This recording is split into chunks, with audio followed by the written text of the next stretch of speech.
Chapter 2 ની અંદર theory આપણે અને ઉદાહરણ પૂરા કરી દીધા છે. આજે આપણે સ્વાધ્યાય જોઈશું અને સ્વાધ્યાયમાં બહુ ખાસ કંઈ છે નહીં. પહેલો જે એક્ઝામ્પલ છે 2.1 જે પરીક્ષામાં આઈએમપી છે 3 માર્ક્સની અંદર, અને એવું આપણે ઉદાહરણમાં એક પ્રશ્ન આવી ગયેલો છે એટલે અહીંયા કોઈ તકલીફ પડશે નહીં તમને. મિત્રો, બે વીજભારો તમને આપેલા છે. એક વીજભારનું મૂલ્ય છે 5 × 10⁻8 કુલમ, જેને અહીંયા Q1 તરીકે દર્શાવ્યો છે, અને બીજો વીજભાર છે -3 × 10⁻8 કુલમ. બંને જે વીજભારો છે એમની વચ્ચેનું જે ડિસ્ટન્સ છે, બે વચ્ચેનું જે અંતર છે એ 16 સેન્ટીમીટર છે. તો મિત્રો, આપણે એવા બે સ્થાન શોધવાના છે કે જે બિંદુ પર વી સ્થિતિમાનનું મૂલ્ય 0 થાય. આપણે આ ઉદાહરણ ગણેલું છે, આ ટાઈપનો પ્રશ્ન આપણે ગણેલો છે એટલે કોઈ તકલીફ પડશે નહીં. અહીંયા આપણે બે બિંદુ એવા શોધવાના છે જે આપણે ઉદાહરણમાં જોયું હતું એ જ મુજબ, કે બે સ્થાન એવા મળશે તમને અને કયા સ્થાન લેવાના એ રીત તમને ખબર છે. પહેલા આપણે એવું કરીશું, જો એક પ્લસ અને માઇનસ આપેલો હોય તો પહેલા આપણે પ્લસ ને લઈશું, માઇનસ બીજી બાજુ લઈશું. તો Q1 આપણે અહીંયા લઈશું જે ધન વીજભાર છે, અને Q2 અહીંયા લઈશું આપણે. બરાબર, આ પ્લસ છે અને માઇનસ છે. એક સ્થાન બે ની વચ્ચે મળશે અને બીજું સ્થાન જે છે એ પ્લસ થી આગળ એટલે માઇનસ ની બીજી બાજુ લેવાનું. એટલે બે કિસ્સા લઈશું આપણે. સમજી લો કે આ પ્રથમ કિસ્સો છે. આપણે બે સ્થાન એવા શોધવા છે. પહેલું લઈએ આપણે પ્રથમ કિસ્સો. બરાબર, ચલો, બંને વચ્ચેનું ડિસ્ટન્સ જે હતું એ આપેલું છે આપણને 16 સેન્ટીમીટર. બરાબર છે, આ અંતર 16 સેન્ટીમીટર છે. ઓકે, હવે એવું સ્થાન આપણે વિચારીએ. સમજી લો કે અહીંયા આપણે એવું સ્થાન છે P બિંદુ પાસે કે જ્યાં વી સ્થિતિમાનનું મૂલ્ય આપણને 0 મળે છે. આ પ્લસ છે એટલે એની દિશા આ બાજુ આવશે, આ માઇનસ છે એની દિશા આ પ્લસ આ રીતે, માઇનસ એટલે આ તરફ. બંનેનો આપણે શું સરવાળો એટલે ત્યાં બાદબાકી થઈને આપણને પરિણામી વી સ્થિતિમાન 0 પ્રાપ્ત થશે. બે સ્થાન મળશે કે આ બાજુ પણ મળશે આપણને. તો ધારી લઈએ કે Q1 થી કેટલા અંતરે? તો Q1 થી આપણે બોલીએ કે x અંતરે. Q2 માઇનસ છે મિત્રો, ત્યાંથી આ અંતર જે છે ટોટલ 16 છે, આ થશે 16 - x સેન્ટીમીટર. ઓકે, એટલે બીજું આપણે અહીંયા વિચારવાનું છે. એટલે પ્રથમ કિસ્સો લઈએ આપણે. એટલે અહીંયા લખીશું આપણે, ધારો કે Q1 થી x અંતરે એટલે કે Q2 થી કેટલું અંતર થશે? 16 છે ટોટલ, એટલે આ થશે Q2 થી 16 - x સેન્ટીમીટર અંતરે વીજ સ્થિતિમાન 0 થાય છે. એટલે આપણે ટોટલ વીજ સ્થિતિમાન જે થાય, આના કારણે જે મળે V1 અને આના કારણે જે મળે V2, બેનો સરવાળો આપણે 0 લઈશું. Therefore આવું લખી શકાય, V1 + V2 = 0. V1 V નું સૂત્ર છે કે Q/R, તો અહીંયા થશે કે Q1/R એટલે x, પ્લસ બીજું આવશે કે Q2 અને એ અંતર છે 16 - x બરાબર 0. અહીંયા આપણે લખી શકીએ કે Q1/x = -kQ2/16 - x. ઓકે, બંને બાજુથી k રિમૂવ થઈ જશે એટલે આપણે આવું લખી શકીએ, k નીકળી જશે. Q1 ની વેલ્યુ છે 5 × 10⁻8. k નીકળી જાય અહીંયાથી, k નીકળી જશે. બરાબર, Q1 ની વેલ્યુ 5 × 10⁻8, નીચે છે x = Q2 છે, આ માઈનસ અને Q2 પણ માઈનસ છે એટલે આ વેલ્યુ પ્લસ આવશે 3 × 10⁻8/16 - x. આ પ્લસ થઈ જશે. 10⁻8 નીકળી ગયા બે બાજુથી તો therefore 5 ભાગ્યા x બરાબર 3 ભાગ્યા 16 માઈનસ x. અહીંયા સાદુરૂપ આપી દઈએ 16 ગુણ્યા 5 એટલે 80 માઈનસ 5x બરાબર 3x. અહીંયા મિત્રો માઈનસ 5x પેલી બાજુ જશે એટલે 8x થશે એટલે 80 is equal to 8x.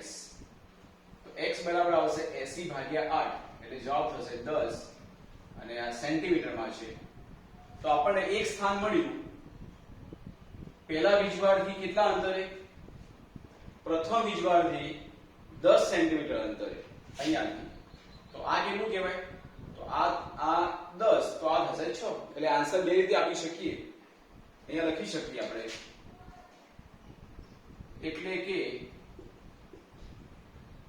Q1 થી 10 સેન્ટીમીટર તથા Q2 થી 6 સેન્ટીમીટર અંતરે વીજ સ્થિતિમાન 0 થાય. મિત્રો આ જે વાત થઈ એ બંનેની વચ્ચે આપણે વાત કરી. હવે આપણે બીજો મુદ્દો કઈ બાજુ લેવાનો છે? આ ધન અને ઋણ.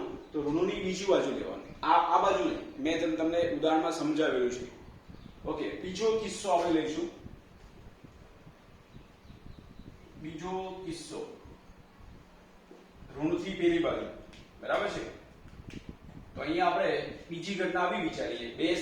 બે સ્થાનો શોધવાના હોય તો આપણે એ લઈશું એક જ સ્થાન. તો આ આન્સર ચાલીએ. તો મિત્રો બીજો કિસ્સો જે છે એમાં Q1 Q2 બંને વચ્ચેનું ડિસ્ટન્સ એટલે કે 16 સેન્ટીમીટર. હવે આપણે એવું વિચારીએ અહીંયા P બિંદુ પાસે વીજ સ્થિતિમાન 0 થાય છે. અંતર આપણે વિચારવું છે તો સમજી લો કે Q1 થી x અંતરે P બિંદુ પાસે વીજ સ્થિતિમાન 0 થાય છે. તો મિત્રો આ કેટલું અંતર થશે? આ અંતર થશે અહીંયાથી આ અંતર આવશે આ x એટલે આટલું કાઢી નાખો એટલે આ ડિસ્ટન્સ આવશે x - 16 સેન્ટીમીટર. બોલો સમજ પડી મિત્રો? ટોટલ આપણે ધાર્યું કે Q1 થી કેટલા અંતરે? x અંતરે. તો આ 16 છે તો આ તમારે આવશે x માંથી 16 કાઢી નાખો એટલું ડિસ્ટન્સ થાય. એવું જરૂરી નથી મિત્રો કે Q1 થી જ અંતર વિચારવું. આપણે Q2 થી પણ વિચારી શકતા હતા. આન્સરમાં કોઈ ફરક પડતો નથી. પણ Q1 કે Q2 ક્યાંથી આપણે ઉલ્લેખ કરેલો છે એ આપણે ખાસ લખીશું. એમાં આન્સરમાં કોઈ ફરક નહીં પડે. તો મિત્રો આપણે આવું વિચાર્યું. અહીંયા લખીએ આપણે. ધારો કે બીજા કિસ્સામાં ધારો કે Q1 થી x અંતરે એટલે કે Q2 થી કેટલું અંતર થશે? Q2 થી x - 16 સેન્ટીમીટર અંતરે વીજ સ્થિતિમાન 0 થાય છે. વીજ સ્થિતિમાન 0 થાય છે. તો P બિંદુ પાસે અહીંયા પહેલા જેવી વાત કરી આપણે P બિંદુ પાસે V1 plus V2 is equal to 0. ચલો મિત્રો પેલા હું વાત કરી દઈએ પ્રમાણે V1 એટલે આના કારણે વાત આવશે કે Q1 બાય કેટલું અંતર? તો x અંતર, બરાબર છે? Q2 થી આ અંતર કેટલું આવશે? તો x - 16 plus k Q2 by x - 16 બરાબર 0. k Q1 by x is equal to minus k Q2 by x - 16. અહીંયા મિત્રો k રિમૂવ થશે, Q1 પ્લસ છે, Q2 માઈનસ છે અને ઓલરેડી અહીંયા માઈનસ છે એટલે અહીંયા જવાબ પ્લસ થઈ જશે. એટલે આવું લખીશું Q1 ની વેલ્યુ 5 ગુણ્યા 10⁻8 નીચે x આ પ્લસ થઈ જશે 3 ગુણ્યા 10⁸. નીચે x માઇનસ 16 10 થી માઇનસ 8 નીકળી જશે તો therefore 5 by x is equal to 3 upon x minus 16 ફરીથી પાછું સાદું રૂપ આપીએ અહીંયા થશે 5x minus 80 is equal to 3x 3x આ બાજુ લાવશો એટલે 5x minus 3x 80 આ બાજુ માઈનસ છે પેલી બાજુ જશે એટલે આન્સર થશે પ્લસ તો આ થયું 2x બરાબર 80 તો x બરાબર થશે 80 ભાગ્યા 2 એટલે 40 સેન્ટીમીટર મિત્રો આ આન્સર ક્યાંથી મળ્યો આ જે આન્સર છે x એ q1 થી અંતર મળ્યું અહીંથી 40 સેન્ટીમીટર તો q2 થી કેટલું થાય તો ટોટલ 40 માંથી 16 કાઢી નાખો બરાબર છે એટલે ટોટલ ડિસ્ટન્સ q1 થી વિચારે તો 40 અને q2 થી વિચારશો તો આન્સર કેટલો થશે તો આન્સર થશે 24 40 માંથી 16 આપણે કાઢી નાખવાના તો અહીંયા લખીએ આપણે એટલે કે q1 થી 40 સેન્ટીમીટર તથા q2 થી x - 16 એટલે કે 40 - 16 બરાબર 24 સેન્ટીમીટર અંતરે વીજ સ્થિતિમાન 0 થશે મિત્રો આ પ્રશ્ન આપણે ચર્ચા કરેલી છે કોઈ નવી વસ્તુ નથી બહુ સિમ્પલ છે મેથેમેટિકલ સ્ટેપ અહીંયા આપણે વાત કરવાની છે બે મુદ્દા લેવાના છે ધન આ બાજુ ઋણ આ બાજુ લેવાનું એક વચ્ચે વાત કરવાની ધારી લેવાનું કે આ અંતર x તો આ ટોટલ 16 છે તો આ લખ્યું છે આપણે 16 - x સાદું રૂપ આપી દેવાનું v1 + v2 બરાબર 0 મૂકવાના છે એટલે તમને આન્સર મળી જશે બીજી ઘટનામાં આપણે q1 અને q2 અને આપણે ક્યાં વાત કરવાની છે q2 થી પેલી બાજુ માઈનસ થી પેલી બાજુ આ અંતર x તો આ કેટલું થશે તો x માંથી 16 કાઢી નાખો અને એમાં પણ v1 + v2 બરાબર 0 મૂકવાના તો આન્સર બે રીતે લખાશે આ પ્રશ્ન જો MCQ માં હોય જી અને નીટ માં તો આપણે ધ્યાન આપીશું કે આપણે આન્સર ક્યાંથી માંગ્યો છે q1 થી માંગેલ છે કે q2 થી બરાબર એ આપણે ખાસ નોટ કરીશું એટલે બંને વસ્તુ અહીંયા આપણે ઉલ્લેખ કર્યો છે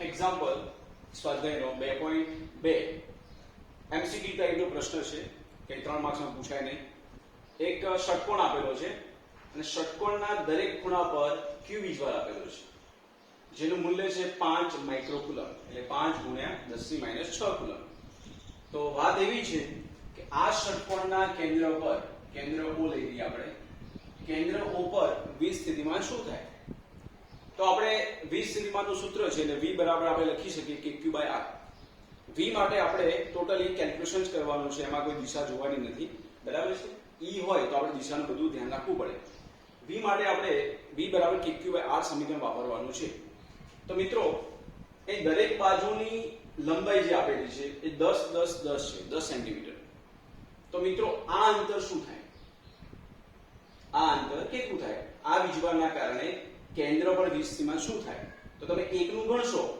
તો બધા અંતર r જ થવાના છે એટલે 1 નું ગણો એને 6 વડે ગુણી નાખો એટલે આપણો આન્સર મળી જશે તો આ મિત્રો r કેટલો થશે તો એ ષટકોણ છે ષટકોણ વિચારીએ તો આ જે ખૂણો બનશે મિત્રો ટોટલ 360 થાય તો 1 2 3 4 5 અને 6 એટલે આ દરેક ખૂણો જે બનશે એ કેટલો બનશે 60 ડિગ્રી આ બે ખૂણા ઇક્વલ છે તો કેટલાના હશે તો 60 ડિગ્રીના જ હશે તો આ વાત એવી થઈ કે આ જે ત્રિકોણ બન્યો એ સમબાજુ ત્રિકોણ થશે અને સમબાજુ ત્રિકોણ થાય તો દરેક બાજુની લંબાઈ સરખી જ થશે એટલે r કેટલા બનશે તો r જે થશે એ પણ 10 સેન્ટીમીટર થાય સમજ પડી ગઈ મિત્રો અહીંયા r જે થશે r ની વેલ્યુ સમબાજુ ત્રિકોણના કારણે 10 સેન્ટીમીટર હશે એટલે આપણે એને 0.1 મીટર એવું આપણે દર્શાવીએ તો કેન્દ્ર પર વીજ સ્થિતિમાન શું આવશે ષટકોણના કેન્દ્ર પાસે કુલ વીજ સ્થિતિમાન તો મિત્રો અહીંયા 6 વીજભારો છે, દરેકનું સમાન મૂલ્ય છે, એટલે 20 સ્થિતિમાં જે આવશે ટોટલ એ 6 વખત એકનું કેટલું આવશે, તો એકનું આવશે kq બાય r. સમજ પડી ગઈ મિત્રો? અહીંયા આપણે કેલ્ક્યુલેટ કરી નાખીએ અને 6 ગુણ્યા k ની વેલ્યુ છે 9 ગુણ્યા 10⁹ અને વીજભારનું મૂલ્ય છે 5 ગુણ્યા 10⁻⁶ અપોન અંતર એટલે 0.1 મીટર. 0.1 એટલે 10⁻1. 10⁻1 ઉપર લઈ જઈશું તો પ્લસ થશે એટલે 10⁻10. અહીંયા જોઈશું આપણે 6 ગુણ્યા 5 એટલે 30, 3 9 27 એટલે એ આન્સર આવશે આપણો 270. આ 10⁻10 અને -6 થશે એટલે થશે 10⁻4. તો મિત્રો આપણે આવું લખી શકીએ કે 2.7, અહીંયા 2 પોઈન્ટ આપણે કાપી નાખીએ એટલે ત્યાં વધી જશે 10�6 વોલ્ટ. આ જે મળ્યું આપણને એ ષટકોણના કેન્દ્ર પાસેનું વીજ સ્થિતિમાન. એમસીક્યુ ટાઈપનો અહીંયા પ્રશ્ન છે.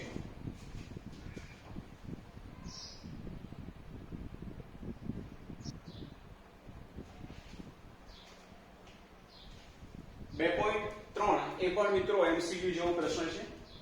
બે વીજભારો આપેલા છે એ અને બી બિંદુ પાસે. એ બિંદુ પાસે 2 માઇક્રોકુલમ અને બી પાસે છે -2 માઇક્રોકુલમ અને બંને વચ્ચેનું અંતર તમે જોશો તો આપણને આપેલું છે 6 સેન્ટીમીટર. આ બંને વચ્ચેનું જે ડિસ્ટન્સ છે એ 6 સેન્ટીમીટર છે. ઓકે,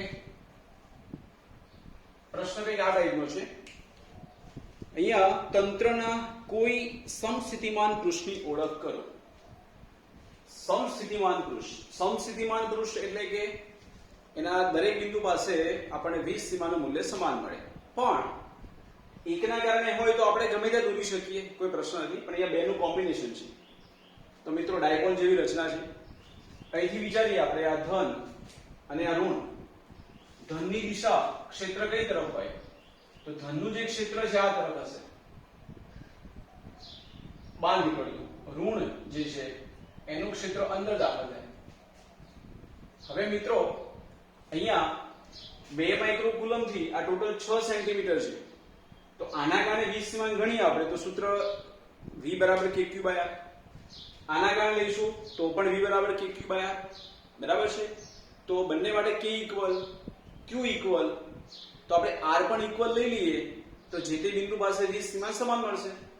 તો r કેટલો લઈશું તો બંને માટે આપણે એનો મિડલ પોઈન્ટ પસંદ કરી લઈએ. તો અહીંયાથી આપણે ટોટલ 6 સેન્ટીમીટર છે એટલે આપણે કેટલું ડિસ્ટન્સ લઈએ 3 સેન્ટીમીટર એટલે મિડલ પોઈન્ટ બંનેનો. અહીંયા આપણે પૃષ્ઠ દોરીશું બેના મિડલ પોઈન્ટ પર. કેટલા અંતરે? તો અહીંયાથી 3, અહીંયાથી 3. ઓકે, એટલે અહીંયા જે બનશે બેની મિડલ પોઈન્ટ પર, અહીંયા જે પૃષ્ઠ આવશે આ જગ્યાએ. ઓકે, આ જે બનશે આપણું એ સમસ્થિતિમાન પૃષ્ઠ થશે, મિડલ પોઈન્ટ અહીંયા. એટલે અહીંયાથી આ અંતર 3 સેન્ટીમીટર, અહીંયાથી આ અંતર પણ 3 સેન્ટીમીટર. એટલે આપણો આન્સર આવશે AB ના મધ્ય બિંદુ પાસે અને AB ની દિશાને લંબ તે આપણે લઈશું. અને એમાં જ બીજો પ્રશ્ન આપ્યો છે કે આ સપાટી પર દરેક બિંદુએ વિદ્યુત ક્ષેત્રની દિશા શું હશે? તો પ્લસ એટલે બહાર નીકળતું ક્ષેત્ર, ઋણ એટલે અંદર જતું દિશા આવશે. એટલે આનું જે વિદ્યુત ક્ષેત્ર આવશે એની દિશા એ A થી B તરફ એટલે AB ની દિશામાં આપણે કહી શકીએ. ઓકે, એટલે એમાં પહેલાનો જે આન્સર આવશે કે સમસ્થિતિમાન પૃષ્ઠની ઓળખ કરો. તો ત્યાં લખીશું આપણે AB ને લંબ. પહેલાનો આન્સર આવશે AB ને લંબ તથા તેના મધ્ય બિંદુમાંથી પસાર થતા AB ને લંબ તથા તેના મધ્ય બિંદુમાંથી પસાર થતા સમતલ પર દરેક સ્થાને આવું કહેશો તો બી ચાલશે. બંનેની મિડલમાં આવશે એટલે AB ને લંબ એના મધ્ય બિંદુમાંથી પસાર થતા સમતલ પર દરેક સ્થાને અહીંયા. અને બીજાનો આન્સર જે આવશે કે વિદ્યુત ક્ષેત્રની દિશા, તો વીજ ક્ષેત્રની દિશા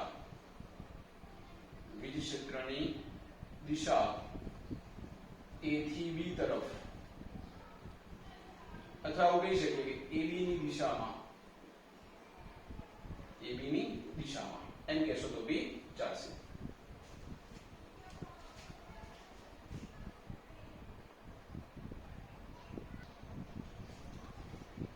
મિત્રો એક્ઝામ્પલ 2.4 જે છે એ પણ એમસીક્યુ ટાઈપનો પ્રશ્ન છે. હું તમને આ પ્રશ્ન જે છે એ હોમવર્ક માટે આપું છું, તમે જાતે ગણશો. હું તમને હિન્ટ આપી દઉં છું. પહેલા 2.4 માં મિત્રો જુઓ શું આપેલું છે, તો 12 સેન્ટીમીટર ત્રિજ્યાનું એક ગોળાકાર સુવાહકની સપાટી પર વીજભાર આપેલું છે. અહીંયા વાત એવી કરી છે કે 12 સેન્ટીમીટર ત્રિજ્યાનો ગોળીય કવચ, અહીંયા સુવાહક ગોળો એમ બોલી આપણે, બરાબર છે. એના પર કોઈ ચોક્કસ વીજભાર આપેલો છે, Q ની વેલ્યુ પણ તમને લખેલી છે. તો આપણે અહીંયા કામ કરવાનું છે. પહેલો મુદ્દો બહુ સરળ છે કે આના કેન્દ્ર પર અથવા અંદર 12 સેન્ટીમીટરનો ગોળો છે અહીંયા, તો એની અંદર વીજ ક્ષેત્ર શું થાય તો આપણે જાણીએ છીએ કે સુવાહકની અંદર વીજ ક્ષેત્ર 0 આવશે. કેમ કે વીજભાર હંમેશા ક્યારે, તો સપાટી પર. તો પહેલાનો આન્સર તો આપણી જોડે છે. બીજામાં આપણે વાત એવી કરી છે કે ઘોડાની તરત બહાર એટલે આપણે જસ્ટ અહીંયા વાત કરવાની છે ઉપર. તો મિત્રો વીજ ક્ષેત્ર E, તો આપણે સમીકરણ વાપરીશું E બરાબર kq/r². અને r કેટલા લેશું, તો ગોળાની ઉપર એટલે કેટલા, 12 સેન્ટીમીટર અંતરે. તો મિત્રો તમે આ જાતે ગણશો. અને એમાં બીજી એક વાત એવી કરી છે કે ગોળાના કેન્દ્રથી 18 સેન્ટીમીટર અંતરે, તો ઉપર તો વીજ ક્ષેત્ર હાજર હોય છે. તો ત્યાં આપણે r બદલી દેવાનું છે. r ની જગ્યાએ 12 ની જગ્યાએ કેટલા લેવાના, 18. એ સમીકરણ E બરાબર kq/r² આપણે વાપરીશું. આ મિત્રો તમે જાતે ઘરે ગણશો કે અંદર આવશે ગોળાની અંદર 0, ઉપર પણ મળે ને એની બહાર પણ મળશે. ઉપર આવશે kq/r², જે r બરાબર 12 લઈશું આપણે સેન્ટીમીટર, અને બીજો 18 સેન્ટીમીટર એ પણ આપણને મળશે. એ પણ એ સૂત્ર E બરાબર kq/r², r આપણે ચેન્જ કરીશું. આ આપણે જાતે ઘરે ગણીશું.